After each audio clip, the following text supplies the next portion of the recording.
Hiniling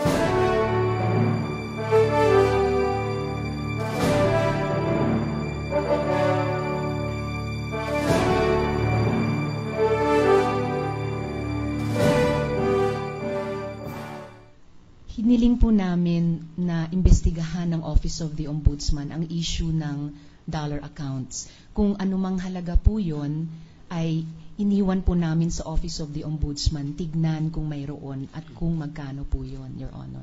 Nung sinabi ninyo na imbestigahan ang dollar accounts, nakalagay ho dito sa inyong letter complaint na ito yung, and I quote, the various bank accounts and the amounts contained therein. Gusto ninyong sabihin, itong inyong ebidensya na nakalakip na dito sa inyong letter complaint. Hindi ho ba? Opo, Your Honor. Okay. At ang katotohanan, at ano ho ba ang inyong purpose sa pagpadala nitong letter na ito kay Ombudsman Morales? Ang purpose po namin, Your Honor, sa pagsulat kay Ombudsman Morales ay hilingin bilang mga mamamayan, hilingin na imbestigahan ng Office of the Ombudsman yung issue ng dollar accounts, alang-alang sa full accountability. At masaya po ako, Your Honor, na hindi kami nabigo. Ngayon, ang Office of the Ombudsman ay tumutugon sa mga request ng mga mamamayan. I'm ordering you to show cause why you should not be cited for contempt by this impeachment court. You are trying to influence this court by bringing these documents. I did not open it, I did not read it, because I do not know what these documents are. But I felt insulted and offended as a presiding officer of this court, and I'm ordering you to show cause why you should not be cited for contempt. Now, were you a witness to all of these accusations that you make against the Chief Justice? No, Your Honor. You cannot even be a witness, and you are foisting yourself as a complainant before the public? What kind of good governance are you trying to promote? You're acting on anonymous sources. Every time there is something that requires identification of the source, the prosecution says there is no source. It came anonymously. Who is Mr. Anonymous? Since I want to ask the PNP and the AFP to issue an arrest order against him. Why is there a proliferation of Mr. Anonymous in this archipelago? And you're head of something that promotes good governance? That's your idea of good governance? You act on anonymous complaints? You don't even bother to examine for yourself using your own brains whether these complaints are fair or not? Plus, in addition to that, you say that you are lead convener of Kaya Natin. Ilan ba kayo sa Kaya Natin? Ilan kayong kasapi? Yung members po namin, Your Honor, around mga 1,000 plus po. 1,000. Anong proof mo na mayroon kang 1,000 tao? Meron po kaming pinapafill up po na membership forms, Your Honor. Di pumunta sila, kusa sa iyo. Tapos sinasabi nila, gusto namin mag-membro ng Kaya Natin. Yan ba ibig mong sabihin? Your Honor, meron po kaming caravan of good governance sa mga... Asus, ang dami mo termino. Meron kang champion. Yun pala ang champion ay kasapi nyo. Meron kayong caravan. Yun pala ay grupo lang ninyo. Is that good governance? You're trying to mislead the Filipino public with your prestige or your influence, even only on the basis of numericality. Only on the basis of numbers. What is your proof that you have these many numbers? Yun po, yung aming mga nagsasign up po sa aming membership list. Saan? Po. Saan ang pinirmahan nila?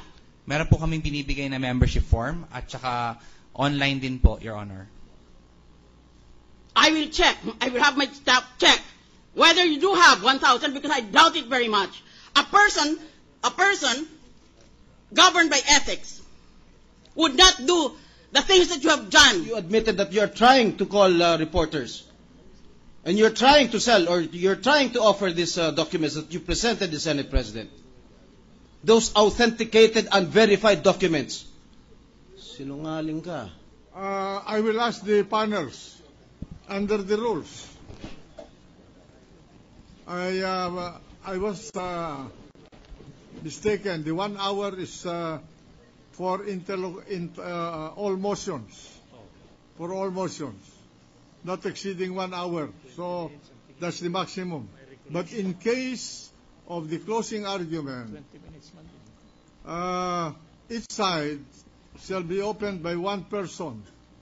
The final argument on the merits may be made by 2 persons on each side, unless otherwise ordered by the Senate upon application for that purpose. Now, and the argument shall be opened and closed on the part of the House of Representatives. So it will be the House of Representatives that will open, and it will be the House of Representatives that will close it. Now, how many hours do you need to argue your case? You're the ones who will do the talking. All the while, Your Honor, I was of the impression that we will be granted only 20 minutes each. If the court would like or would be pleased to grant us further time, we will be more appreciative, Your Honor. Yes, so. One hour will be more than enough. Oh. 1 hour. Huh? Oh. On the part of the prosecution, Your Honor, will be amenable to 1 hour. 1 hour? 1 hour for 2 speakers. Per speaker? For the 2 speakers for the prosecution. Total of 1 hour. Total for 1 hour. So, for the prosecution. For the 30 minutes per speaker. That's correct, Your Honor. All right. So if they open the argument, they will have first 30, Your Honor. Yeah. Then the defense will follow. Yes. Now, how long a time will now be granted to us in so far as the 1 hour limitation is concerned? They have only an opening statement half an hour and a closing statement.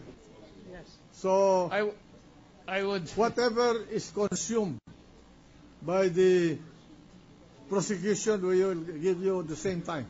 Now, if it will not be asking too much, Your Honor, we will make this proposal. If the prosecution is given 30 minutes for the first speaker opening, Yes. maybe be granted also 30 minutes in the main argument.